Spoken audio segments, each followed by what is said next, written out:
don't have to tell you that life is hard enough by itself. So how do you deal with being born with a defect on top of everything else you have to face in this life?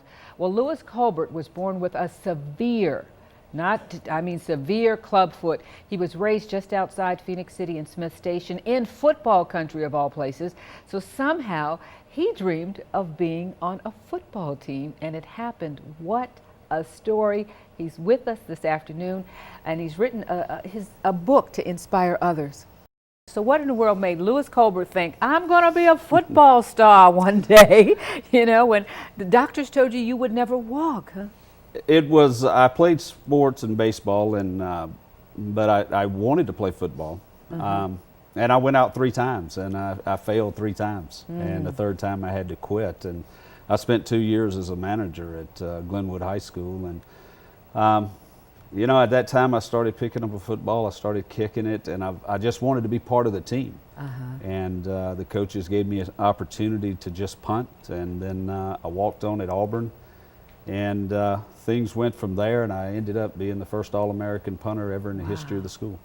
Was it important that your mother didn't tell you you had 3 strikes against you, you were black, and you're at risk, that those words weren't used? Absolutely. You know, my mom, anything that you could think of as being negative, my mom would always tell me to look for the positive. And so, you know, when you look at the fact that I'm black, right?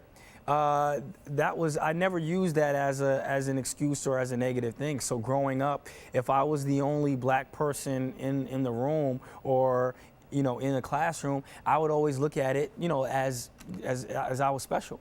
And now when I look at my career, yeah, I was special. I'm the only one. That means, you know, I'm different.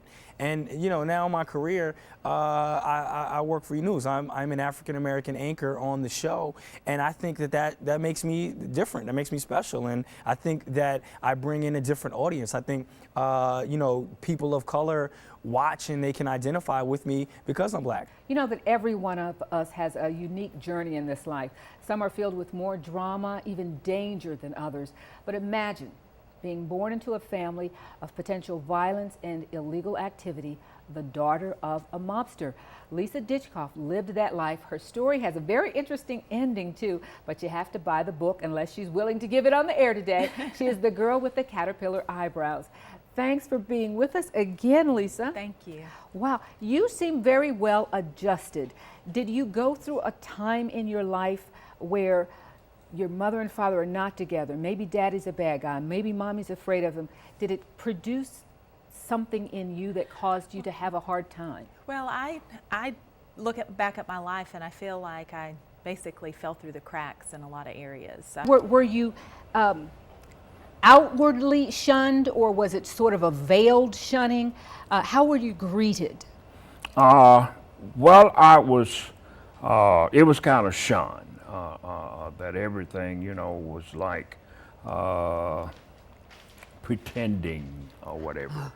And because I guess in all fairness, the white students had to make a decision too. If they had been your friend, that might have ostracized them. So everybody was kind of, it was a change in our country. That's right. It was a learning experience. So all of us, we have to remember that we were 17, 18 years old. And a lot of them hadn't played with black athletes before, and it was just something that, you know, maybe taught that, you know, you do certain things and certain things you don't do. And you quickly learn that when you're there at Auburn.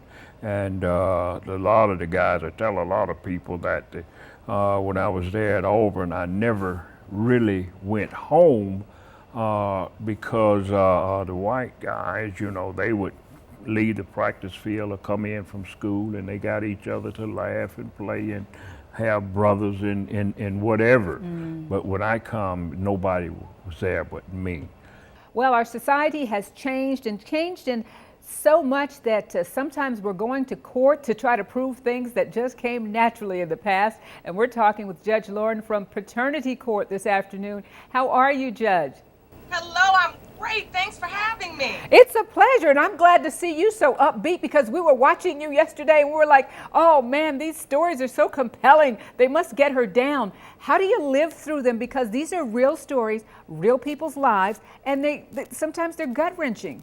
They are, and I tell people all of the time when the litigants come into my courtroom, I invest in their stories. I want to hear from them, and I want to understand what it is that's brought them to this point. And one interesting fact that a lot of people don't know is I don't understand the results. I don't know them.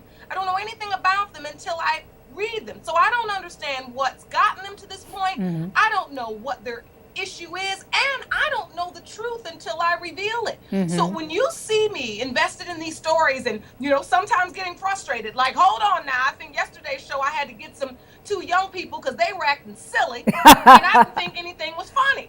This is the Dee Armstrong Show. We'll be back.